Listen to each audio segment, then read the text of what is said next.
Hi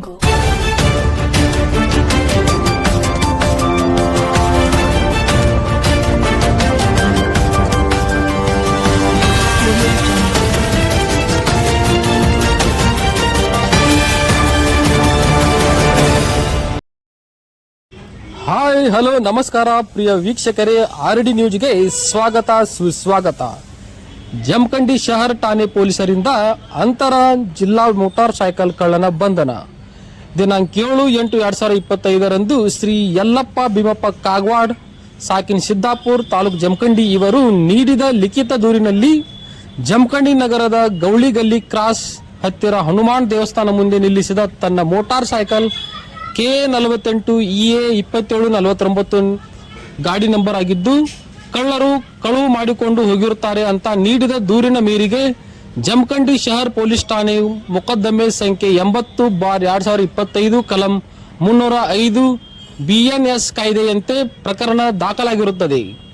ಈ ಪ್ರಕರಣದಲ್ಲಿ ಕಳುವಾದ motor cycle ಹಾಗೂ ಆರೋಪಿಗಳನ್ನು ಪತ್ತೆ ಮಾಡಲು ಶ್ರೀ ಸಿದ್ಧಾರ್ಥ ಗೋಯಲ್ IPS ಮಾನ್ಯ ಪೊಲೀಸ್ ಅಧೀಕ್ಷಕರು, ಬಾಗಲಕೋಟೆ ಜಿಲ್ಲೆ ಶ್ರೀ ಪ್ರಸನ್ನ ದೇಸಾಯಿ ಮಾನ್ಯ ಹೆಚ್ಚುವರಿ ಪೊಲೀಸ್ ಅಧೀಕ್ಷಕರು, ಶ್ರೀ ಮಾಂತೇಶ್ ಜಿದ್ದಿ ಮಾನ್ಯ ಹೆಚ್ಚುವರಿ ಪೊಲೀಸ್ ಅಧೀಕ್ಷಕರು, ಶ್ರೀ ಎಸ್ ರೋಷನ್ ಜಮೀರ್ DYSP ಜಮಖಂಡಿ ಮಾರ್ಗದರ್ಶನದಲ್ಲಿ ಶ್ರೀ ಮಲ್ಲಪ್ಪ ಮಡ್ಡಿ CPI ಜಮಖಂಡಿ ರವರ ನೇತೃತ್ವದಲ್ಲಿ Shri Anil Kumbar PSI, Shri NK ಕಾಜ್ಗರ್ PSI, ಸಿಬ್ಬಂದಿಗಳಾದ Sangappa ಕೋಟಿ, ಪರಶುರಾಮ್ ಘಾಟಿಗೆ, ಪ್ರಕಾಶ್ ಹೊಶಮನಿ, ಮುತ್ತಪ್ಪ ಮಾಂಗ್, ನಾಗರಾಜ್ ಬಿಸಿಲ್ದಿನ್ನಿ, ರಾಜು ಪೂಜಾರಿ, ರಾಜಶೇಖರ್ ಮನಗುಳಿ ಸೇರಿದಂತೆ ತಂಡ ರಚನೆ ಮಾಡಿ ಕಾರ್ಯಾಚರಣೆ ಕೈಗೊಂಡು ಆಪಾದಿತರಾದ ಲಕ್ಕಪ್ಪ ತಾಯಿ ಬೋರವ ಮಾದರ್ ಸಾಕಿನ್ ಮಧುರಕಂಡಿ, ತಾಲೂಕು ಜಮಖಂಡಿ ಈತನಿಗೆ ವಶಕ್ಕೆ ಪಡೆದು ಈತನಿಂದ ಬಾಗಲಕೋಟೆ ಜಿಲ್ಲೆಯ ಜಮಖಂಡಿ ಶಹರ್ ಮುದೋಳ್, ಲೋಕಾಪುರ್, ಬನಹಟ್ಟಿ ಹಾಗೂ ಬೆಳಗಾವಿ ಜಿಲ್ಲೆ ಮೂಡಲ್ಗಿ,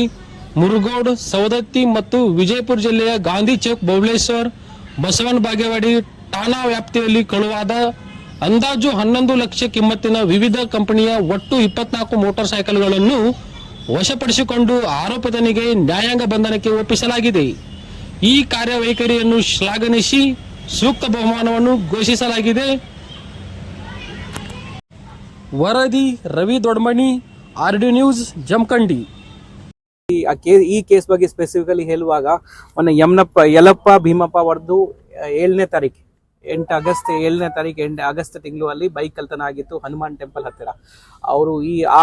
ಇವರು ಬಂದು ಇವರಿಗೆ ಕಂಪ್ಲೇಂಟ್ ಕೊಟ್ಟಿದ್ದು, ಅದರ ಮೇಲೆ ಇವರು ಕೇಸ್ ರಿಜಿಸ್ಟರ್ ಮಾಡಿದ್ದಾರೆ. ಆ ಕೇಸ್ ಮೇಲೆ ಎಲ್ಲ ರೀತಿ ಟೆಕ್ನಿಕಲ್ ಎವಿಡೆನ್ಸ್ ಇರಲಿ, ಇದು CCTV ಕ್ಯಾಮ್ರಾ ಇರಲಿ, ಮೊಬೈಲ್ ಟವರ್ ಇರಲಿ, ಮತ್ತೆ ನಮ್ಮ ಕ್ರೈಮ್ ಟೀಮ್ ತುಂಬಾ ಚೆನ್ನಾಗಿ ಕೆಲಸ ಮಾಡಿದ್ದಾರೆ. ಈ ಹಳೆ ಅಫೆಂಡರ್ಸ್ ಇರಲಿ ಎಲ್ಲ ರೀತಿ ಪತ್ತೆ ಹಚ್ಚಿ ಆರೋಪಿಗೆ ಕರ್ಕೊಂಡ್ ಬಂದಿದ್ರು. ಆರೋಪಿ ಹೆಸರು ಲಕ್ಷ್ಮಣ್, ಇಲ್ಲಿ ನಮ್ಮ ಜಮಖಂಡಿ ಅವರು ಇದ್ದಾರೆ, ಮಧುರಖಂಡಿ ಜಮಖಂಡಿ ತಾಲೂಕ್ ಅಂತ ಇದ್ದಾರೆ. ಅವರಿಗೆ ಮತ್ತೆ ಸರಿಯಾಗಿ ಇನ್ಕ್ವೈರಿ ಮಾಡುವಾಗ ಈಗ ಇಷ್ಟು ರಿಕವರಿ ಆಗ್ಬೇಕು ಅಂದ್ರೆ ಅದರಲ್ಲಿ ಆಕ್ಚುಲ್ ಹಾರ್ಡ್ ವರ್ಕ್ ಸಿಗತ್ತೆ. ನೀವು ಅರ್ಥ ಮಾಡ್ಕೋಬೇಕು.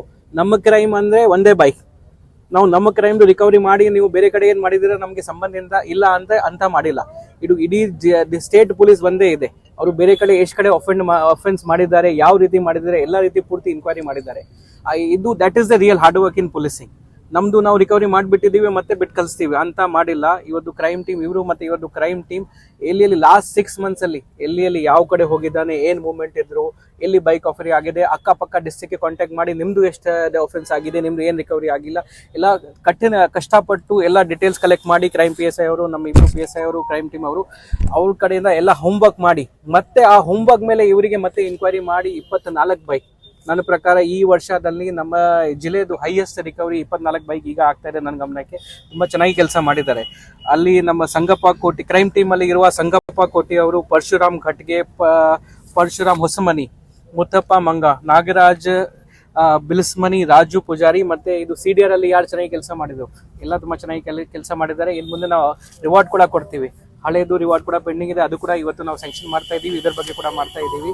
ಇನ್ನು ಮುಂದೆ ಕೂಡ ನನಗೆ ಈ ತರ ಒಳ್ಳೆ ಕೆಲಸ ಮಾಡಬೇಕು, ನನಗೆ ಮತ್ತೆ ಬರಕ್ಕೆ ಈ ತರ ಅವಕಾಶ ಕೊಡಬೇಕು, ನಮ್ಮ ಜಿಲ್ಲೆಗೆ ಒಳ್ಳೆ ಹೆಸರು ಕೊಡಬೇಕು ಅಂತ ನನ್ನ ಆಶೆ ಇದೆ. ಅಷ್ಟೇ ಹೇಳಿ ನನ್ನ ಮಾತು ಮುಗಿಸ್ತೇನೆ.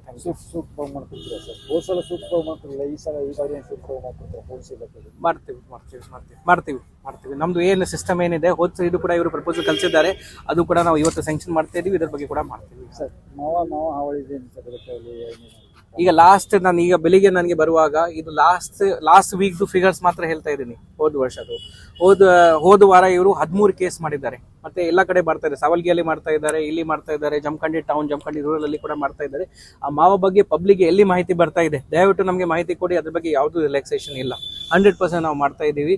ಕೇಸ್ ಜೊತೆಗೆ ಅವೇರ್ನೆಸ್ ಕೆಲಸ ಏನ್ ಮಾಡಬೇಕು, ಈಗ ನೀವು ಡ್ರಗ್ಸ್ ಅರ್ಥ ಮಾಡ್ಕೋಬೇಕು. ಈ ಡ್ರಗ್ಸ್ NDPS ಯಾರು ಕನ್ಸ್ಯೂಮ್ ಮಾಡ್ತಾ ಇದಾರೆ ಅಲ್ಲಿ ಕನ್ಸ್ಯೂಮರ್ ಮೇಲೆ ಕೂಡ ಕೇಸ್ ಆಗತ್ತೆ, ಯಾರು ಸೆಲ್ ಮಾಡ್ತಾರೆ ಪೆಡ್ಲರ್ ಅವ್ರ ಮೇಲೆ ಕೂಡ ಕೇಸ್ ಆಗತ್ತೆ. ಆ ಮಾವಾದು ನಮ್ಮ ದೇಶದಲ್ಲಿ ಕಾಯ್ದೆ ಹೆಂಗೆ ಐತೆ, ಕನ್ಸ್ಯೂಮರ್ ಮೇಲೆ ಯಾವುದು ಕೇಸ್ ಬುಕ್ ಮಾಡಕ್ಕೆ ಆಗಲ್ಲ. ಈಗ ಪ್ರೆಸೆಂಟ್ ಕಾನೂನು ಪ್ರಕಾರ ಕನ್ಸ್ಯೂಮರ್ಸ್ಗೆ ನಾವು ಹೇಗೆ ಕಂಟ್ರೋಲ್ ಮಾಡಬೇಕು, ಅವೇರ್ನೆಸ್ ಇಂದ. ಇದು ಹೆಲ್ತ್ ಡಿಪಾರ್ಟ್ಮೆಂಟ್ ಇಲ್ಲಿ, ಇದು ಬೇರೆ ಡಿಪಾರ್ಟ್ಮೆಂಟ್ ಇಲ್ಲಿ, ಅವ್ರ ಜೊತೆಗೆ ನಾವು ಅವೇರ್ನೆಸ್ ಆಗಿ ಕೂಡ ಪ್ಲಾನ್ ಮಾಡ್ತಾ ಇದೀವಿ. ನಮ್ದು ಮನೆ ಪೊಲೀಸಿಂಗ್ ಹೇಗೆ ಇದೆ. ಮತ್ತೆ ನಾವು ಈ ಗಣೇಶ ಹಬ್ಬ ಮುಗ್ದಿದೆ, ನಮ್ಗೆ ಇನ್ನೂ ಸ್ವಲ್ಪ ಬೇರೆ ಕೋರ್ ಪೊಲೀಸಿಂಗ್ ಕೆಲಸ ಮಾಡೋಕ್ಕೆ ಟೈಮ್ ಸಿಗ್ತಾ ಇದೆ. ಈ ತಿಂಗಳಿಂದ ನಾವು ಮನೆ ಪೊಲೀಸಿಂಗ್ ಮತ್ತೆ ಸ್ಟಾರ್ಟ್ ಮಾಡ್ತಾ ಇದೀವಿ. ಜಮಖಂಡಿಯಲ್ಲಿ ಸ್ಪೆಷಲಿ ಮಾವ ಕನ್ಸಂಪ್ಷನ್ ಬಗ್ಗೆ ಹೇಗೆ ಅದಕ್ಕೆ ಸ್ವಲ್ಪ ಡಿಟರ್ ಮಾಡಬೇಕು, ಅದ್ರ ಬಗ್ಗೆ ಜಾಸ್ತಿ ಫೋಕಸ್ ಮಾಡ್ತಾ ಇದ್ದೀವಿ. ಸರ್, ಈಗ ನಮ್ಮಲ್ಲಿ ಟ್ರಾಫಿಕ್ ಜಾಸ್ತಿ ಆಗ್ತದೆ. ನಮ್ಮಲ್ಲಿ ಟ್ರಾಫಿಕ್ ಒಂದು ಪೊಲೀಸ್ ಸ್ಟೇಷನ್ ಅವಶ್ಯಕತೆ ಇದೆ. 10,000 ಜನಕ್ಕೆ ಹೋಗ್ತಾ ಇದ್ದಾರೆ. ತಾವೇನು ಮಾಡ್ತೀವಿ? ಅದು ಪೊಲೀಸ್ ಸ್ಟೇಷನ್ ಹೊಸ ಅನೌನ್ಸ್ ಮಾಡೋದು ಅದು ಸ್ಟೇಟ್ ಗೌರ್ಮೆಂಟ್ ಲೆವೆಲ್ ಅಲ್ಲಿ ಆಗುತ್ತೆ. ಅವರು ಬಜೆಟ್ ನೋಡ್ಕೊಂಡು ಅನೌನ್ಸ್ ಮಾಡ್ತಾರೆ. ನಾವು ಪ್ರತಿ ವರ್ಷ ಡೇಟಾ ಕಲಿಸ್ತಾ ಇರ್ತೀವಿ, ಇಷ್ಟು ಕ್ರೈಮ್ ಆಗಿದೆ, ಇಷ್ಟು ಕ್ರೈಮ್ ಆಗಿದೆ. ಅದಕ್ಕೆ ಹೊಸ ಸ್ಟೇಷನ್ ಆಗಬೇಕು. ಜಮಖಂಡಿ ಟೌನ್ದು 6 ಬೈಕ್, ಮುಧೋಲ್ದು 4, ಲೋಕಾಪುರದು 2, ಬನ್ನಟ್ಟಿದು 1, ಬೆಳಗಾವಿಯಲ್ಲಿ ಮುರ್ಗೋಡ್ PS 5 ಬೈಕ್, ಸವಾದತಿದು 2 ಬೈಕ್, ವಿಜಯಪುರದು ಟೋಟಲ್ 4 ಬೈಕ್, ಎಲ್ಲ ಸೇರಿ 24 ಬೈಕ್ ಇವರು ರಿಕವರಿ ಮಾಡಿದ್ದಾರೆ. ಅದಕ್ಕೆ ನಾವು ಆದಷ್ಟು ಬೇಗ ಒರಿಜಿನಲ್ ಮಾಲೀಕರು ಯಾರಿದ್ದಾರೆ ಅವರಿಗೆ ಕೂಡ ಆದಷ್ಟು ಬೇಗ ಅವ್ರ ಪ್ರಾಪರ್ಟಿ ಸಿಗಬೇಕು ಅಂತ ಅದನ್ನು ಕೂಡ ವ್ಯವಸ್ಥೆ ಮಾಡ್ತೀವಿ. Rice also sold by the Karnataka to Andhra state. Would you take any action about it? 100% action